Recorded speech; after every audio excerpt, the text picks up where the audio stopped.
Kepala sekolah yang saya hormati, rekan-rekan guru, Napes 2 dan Napes 3 yang saya hormati. Langsung saja, yang pertama saya mengucapkan ucapan terima kasih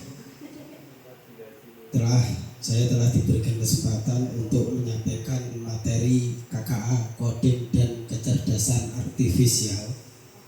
Yang kedua, saya mengucapkan permohonan maaf jika nanti dalam penyampaian materi ada kata-kata maupun penjelasan yang kurang dimengerti oleh Bapak dan Ibu.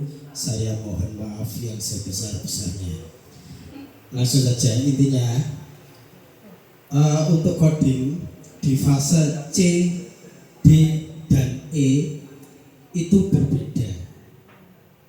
Kalau di fase C itu intinya hanya pada tahap pengenalan, B tahap pemberian materi yang lebih dalam. Kemudian yang di fase E ini adalah fase yang paling utama, karena di fase E itu lulusannya harus mampu menciptakan sebuah game sederhana atau sebuah aplikasi sederhana. Karena kita berada dan mengajar di SD fase C, maka materinya tentu akan berbeda ketika kita mengajar coding di fase D maupun E. Ada dua bagian penting dalam coding di fase C ini, yaitu coding dan yang kedua kecerdasan artifisial atau orang menamainya AI. Jadi pertama kali saya masih ingat, waktu itu liburan saya ditelepon Pak Imam, diberikan amanah untuk menjadi peserta diklat KKA. Saat itu juga saya pusing, Pak. Pusingnya gini, itu adalah hal baru yang baru tahun ini dimasukkan pemerintah menjadi sebuah kurikulum. Akhirnya saya mencari dari berbagai referensi dan sumber, tidak menemukan, karena memang materi ini baru dicanangkan dan sesuai dengan yang diinginkan oleh pemerintah, terutama dari Bapak Wapres Pak Gibran. Sebelum saya masuk pada materi, saya ingin mengajak panjenengan untuk bernostalgia saat masih remaja, terutama yang tahun 90 sampai 2000. Dahulu itu orang yang memiliki HP hanyalah orang tertentu saja, karena harganya sangat mahal. Terutama juga kebutuhan HP pada saat itu hanya dipakai untuk orang-orang yang memang sukses, punya pekerjaan. Terus lagi, saya dahulu itu teringat HP itu fasilitas atau aplikasi yang dimilikinya itu sangat terbatas. SMS, telepon, game ringan, sing ulo godaki kotak-kotak cilik, gitu Pak sih. Ya. Terus lagi, ketika kita ingin mengirim SMS, bayar 1.500 berarti 10 SMS. Kalau kita ingin telepon, nunggu jam 12 malam ke atas, karena tarifnya berdasarkan detik. Ya. Karena berkembangnya ilmu pengetahuan dan teknologi, maka muncullah berbagai macam temuan-temuan. Dulu itu ada merek HP yang namanya Nokia, Motorola, Sony Ericsson, dan Samsung. Ya, 4 perusahaan ini yang merajai komunikasi yang ada di Indonesia. Karena keempat-empatnya kalah bersaing dengan merek-merek yang baru, Oppo dan sebagainya, maka keempat itu sekarang sangat tersingkirkan.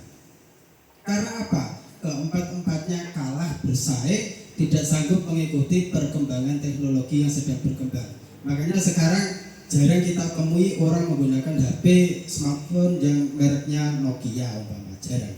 Mesti kalau tidak Samsung, Oppo, Redmi dan sebagainya. Nah, dari dasar pemikiran itulah pemerintah mencanangkan bagaimana caranya agar setiap peserta didik mulai dari SD, dikenalkan yang namanya coding dan kecerdasan artifisial. Untuk pertemuan hari ini mungkin hanya satu yang saya bahas karena itu yang saya anggap penting, yaitu tentang berpikir secara komputasional.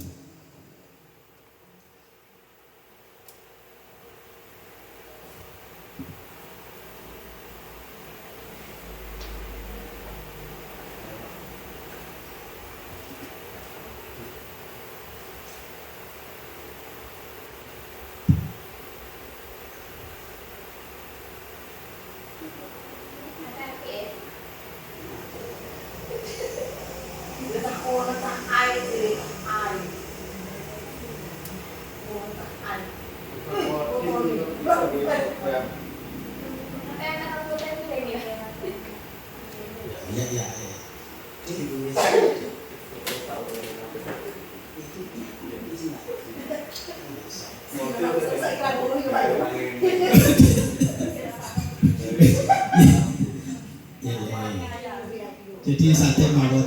Insya Allah nanti jam 2 selesai. Selesai dan selesai wajib selesai karena belum sholat di semua ya. Dan materi sudah saya kirim ke Napis 3 jika Napis 2 nanti menghendaki biar dikirim oleh Pak Imam. Modulnya sebenarnya ada 5, tetapi intinya ada 3. Berpikir komputasional, yang kedua AI, yang ketiga etika penggunaan AI. Jadi untuk kali ini saya berfokus pada berpikir secara komputasional. Materi ini sudah saya ajarkan di kelas 6. Kebetulan kemarin juga berkaitan dengan pengiriman video pembelajaran di kelas. Saya mengambil modul yang kedua yaitu tentang pengenalan coding dan berpikir secara komputasional. Belum deh.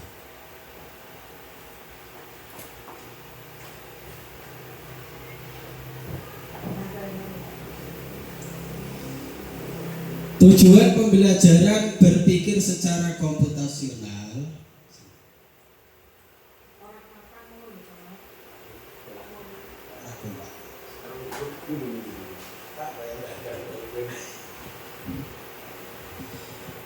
tujuannya yang pertama adalah memahami pengertian dari coding. Coding itu adalah materi yang sangat baru menurut saya dan mungkin juga menurut jenengan semua. Begitu kita mendengar coding pasti kita berpikir suatu program-program yang penuh dengan angka dan huruf-huruf aneh. Tetapi di SD di fase C tidak seperti itu, sifatnya hanya sebatas pengenalan. Dan coding ini sudah pernah jenengan lakukan selama pembelajaran. Saya yakin pasti pernah. Hanya saja namanya bukan coding. Saya kira kan istilahnya kita ganti nama, tapi intinya podo. Albumnya anyar, lagunya yes kuwi. Yang kedua, setelah mempelajari materi ini kita diharapkan berpikir secara komputasional dalam kehidupan sehari-hari. Siswa diajari dalam berpikir komputasional itu kita kaitkan dalam kehidupannya ketika bermasyarakat di sekolah dan dalam keseharian mereka. Yang keempat, mampu menyebutkan 4 prinsip yang harus ada dalam berpikir komputasional, yaitu dekomposisi, pola, kemudian kemudian abstraksi, dan yang keempat algoritma. Yang kelima, tujuannya adalah menyelesaikan masalah sederhana dengan metode berpikir secara komputasional. Dan dalam menyampaikan berpikir secara komputasional ini, kita menggunakan 2 media. Yang pertama ada media plug, nanti saya jelaskan di belakang. Yang kedua media unplug. Kita yang pertama dulu, coding adalah memberi perintah pada komputer supaya dia melakukan sesuatu. Satu contoh, ketika kita mengetik di Microsoft Word, ketika kita salah, maka kita bisa tombol backspace atau menghapus. Ketika kita salah tombol ternyata hapus, kita bisa menekan tombol Ctrl Z untuk mengembalikan. Ketika kita ingin mengopi, kita bisa mengontrol C dan Ctrl V. Nah, itu namanya perintah.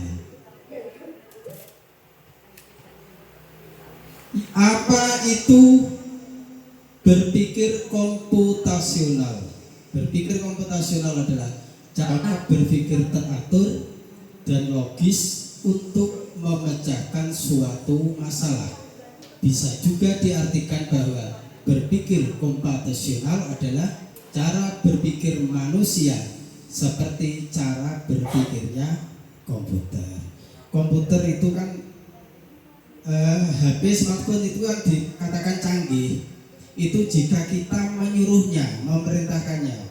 Begitu kita tidak menyuruh apapun satu perintah, maka HP itu juga termasuk benda mati yang tidak bisa berbuat apa-apa. Laptop itu dikatakan canggih tergantung siapa yang menggunakannya. Ketika laptop itu tidak diberi perintah yang jelas, maka laptop itu juga tetap berupa benda mati. Lagi-lagi adalah tentang bagaimana cara kita memberikan perintah atau berpikir sehingga perangkat tersebut bisa berjalan, sehingga bisa dikatakan canggih. Contoh lagi, umpama kita ingin berbelanja suatu barang di Shopee. Di Shopee itu ketika kita ingin membeli tas umpama, nanti berbagai ratusan bahkan ribuan yang berhubungan dengan tas pasti muncul. Itu yang namanya berpikir komputasional. 4 hal atau prinsip yang harus ada di dalam berpikir komputasional itu di situ.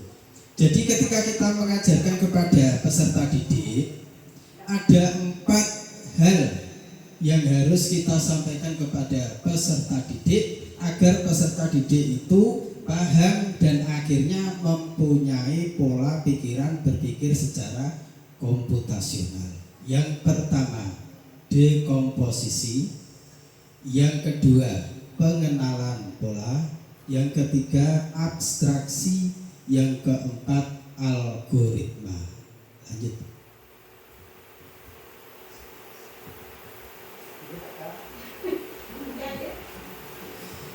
Yang pertama, dekomposisi. Ya, dekomposisi ini namanya dari komposisi. Kalau seandainya kita membeli mie instan, pasti itu ada yang namanya komposisi, tepung, pengembang dan lain-lain. Ini kebalikannya, lawannya, dekomposisi. Dekomposisi itu adalah satu bagian besar dipecah-pecah menjadi sebagian-bagian yang kecil sehingga mudah untuk dilakukan dan mudah untuk dipahami. Contoh di situ saya mengambil contoh dekomposisi ketika seorang anak ingin membersihkan kamar tidur. Kalau tidak dipecah pada bagian-bagian kecilnya, pasti anak tersebut kebingungan dari mana harus memulainya. Kemudian itu saya pecah menjadi bagian-bagian kecil. Umpama kita bisa menyuruhnya untuk mengambil mainan yang berserakan. Kalau mainan berserakannya sudah bersih, dilanjut menata buku. Kalau menata bukunya sudah rapi, dilanjut merapikan tempat tidur. Kalau sudah rapi, dilanjut menyapu lantai. Sehingga tujuan akhirnya kamar tersebut menjadi bersih dan rapi. Contoh selanjutnya, ketika kita ingin mengajarkan materi umpama bahasa Indonesia di kelas 6, anak-anak hari ini kita belajar bahasa Indonesia. Pasti anak-anak tersebut bingung, bahasa Indonesia ini wombo. Terus akhirnya dipecah kecil-kecil. Yang pertama dimulai dari surat pribadi. Kalau sudah selesai surat resmi, kalau sudah selesai formulir, kalau sudah selesai email dan seterusnya. Jadi ada satu hal besar yang ingin kita selesaikan. Dari hal besar tersebut agar bisa selesai itu harus dipecah menjadi bagian-bagian yang terkecil. Itu yang namanya dekomposisi.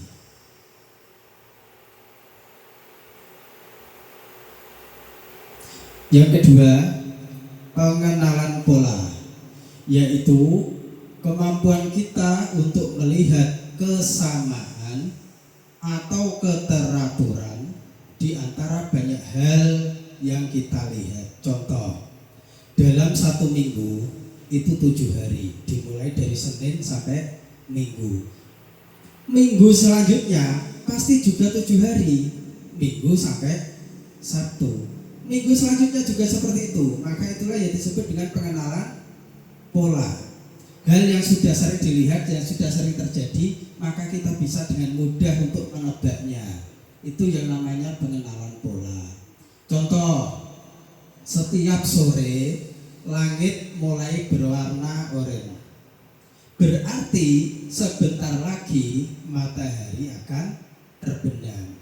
Wis kena dititeni mbok kapan wae, angger waya sore madhep magrib, langite wis mulai oranye apa sedak-sedak abang kuning ya. Wis mesti iku diarani sore matahari akan terbenam. Contoh yang kedua, ketika ingin turun hujan pasti ditandai dengan mendung. Wis kena mbok diteni, angger mendunge peteng biasanya akan turun hujan. Itu pengenalan pola. Contoh yang kedua, melihat jejak kaki di tanah. Ketika baru selesai turun hujan, tanah masih basah. Pas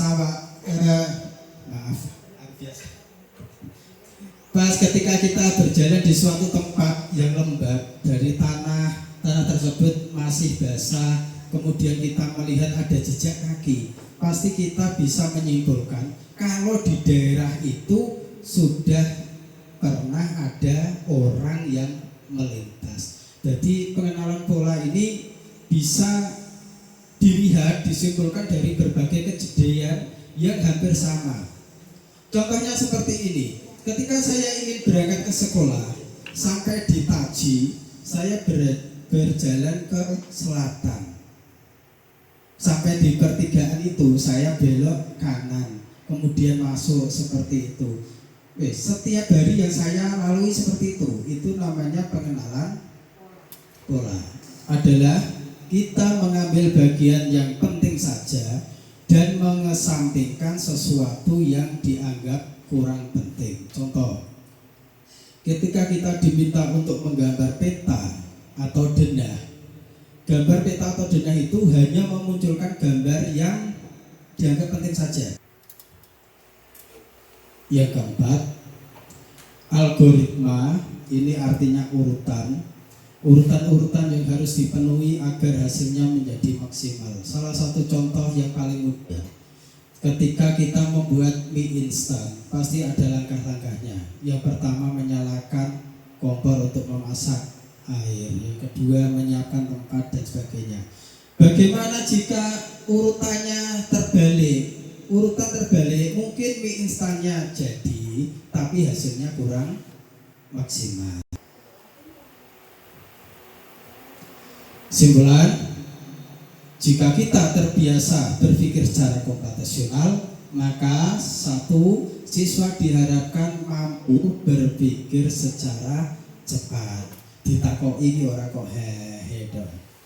Yang kedua, menyelesaikan masalah secara cepat. Contoh, ada anak disuruh untuk membeli LPG umpama.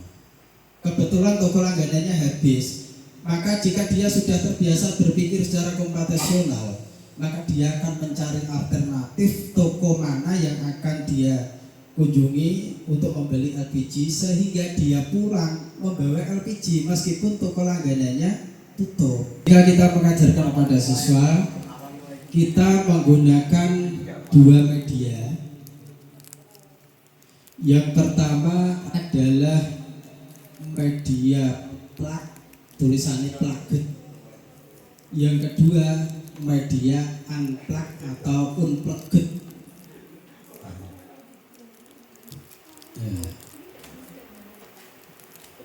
Jadi keempat prinsip tadi yang mulai dari dekomposisi sampai pada algoritma, keempat-empatnya itu bisa kita ajarkan melalui 2 media.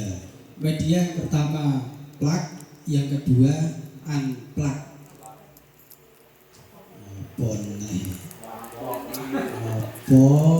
Intinya media plug itu jika media yang kita pakai melibatkan HP, laptop, wifi, yes, itu plug.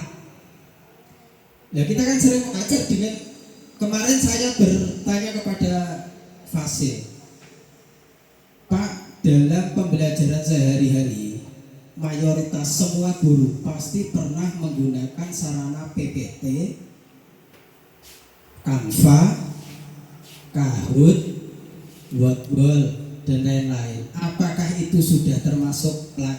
Iya, itulah media plug, tablet maupun smartphone. Jadi ketika kita menggunakan laptop dalam mengajar, berarti kita sudah menggunakan plug. Kita membuat game dengan menggunakan Canva, berarti kita sudah menggunakan plug. Seandainya kita membuat kuis melalui Quizizz, berarti kita sudah menggunakan plug. Asal melibatkan seperangkat elektronik beserta dengan internetnya, ini mesti plug. Yang kedua, nah ini contoh Canva wis apa kabeh, Wordwall wis tamat kabeh, Kahoot, PowerPoint, Stretch.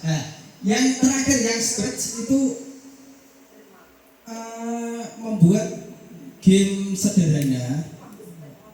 Ini minimal tingkat SMK jika lulus diharapkan bisa membuat game sederhana seperti Stretch. Di dalam Stretch itu kan ada semacam game, tokohnya diberi nama Sprite yang nanti umpama dikejar oleh seseorang, jika tikus itu jika gambar itu terkena maka dia akan melompat atau sebagainya. Yang penting itu orang iso. Lawannya yang plug, yang kedua adalah unplug.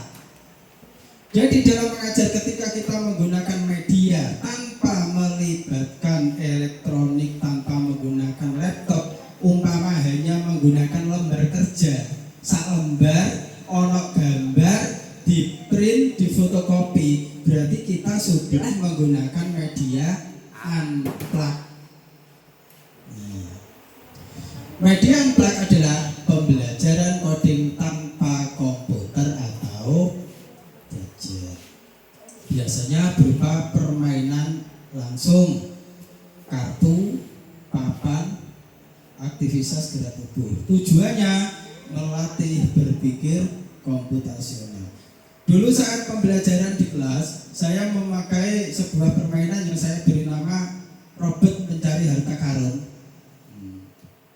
Dalam permainan itu, satu siswa bertindak sebagai robot, 4 lainnya bertindak sebagai programmer mengarahkan kemana robot itu akan berjalan. Saya menyiapkan beberapa tanda, umpama tanda kanan, kiri, dan sebagainya. Jadi ketika robot disuruh 1 langkah ke depan, berarti robot ke depan. Terus di dalam papan permainan itu ada saya buatkan berbagai rintangan yang apabila rintangan itu tabrak, maka robot itu harus kembali ke posisi awal, ke start lagi.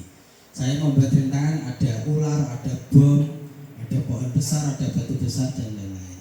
Jadi intinya baik penggunaan plug maupun unplug adalah sama-sama melatih siswa bagaimana mampu berpikir secara komputasional. Itu beberapa media unplug. Terus seandainya jadi kan mengajar di kelas bawah umpama. Di situ kan ada beberapa gambar. Gambar pertama 1 bunga, gambar kedua 2 bunga. Terus berapa bunga di gambar yang ketiga? Nanti kan siswa akan berpikir, berarti jenengan sudah menggunakan unplug pada bagian berpikir komputasional, pengenalan pola. Langsung pada contoh di mata pelajaran.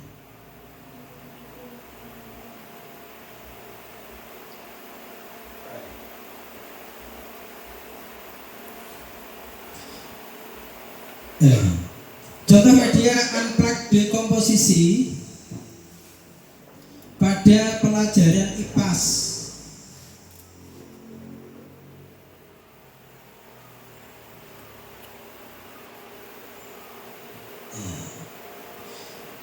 Materinya adalah tentang sistem pencernaan manusia.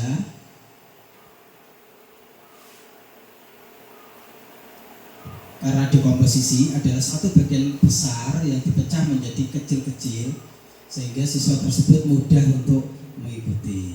Nah, seperti ini kita menyiapkan gambar organ tubuh, organ pencernaan, ada gambar mulut, kerongkong dan lain-lain. Yes, get ya.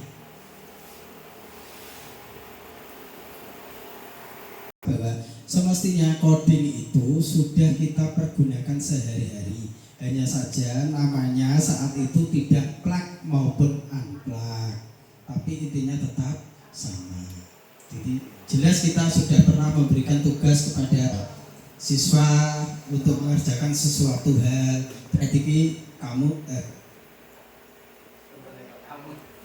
Berarti jenengan semua sudah menggunakan media unplug. Seandainya kita membuat kuisis pada siswa, berarti kita sudah membuat media plug.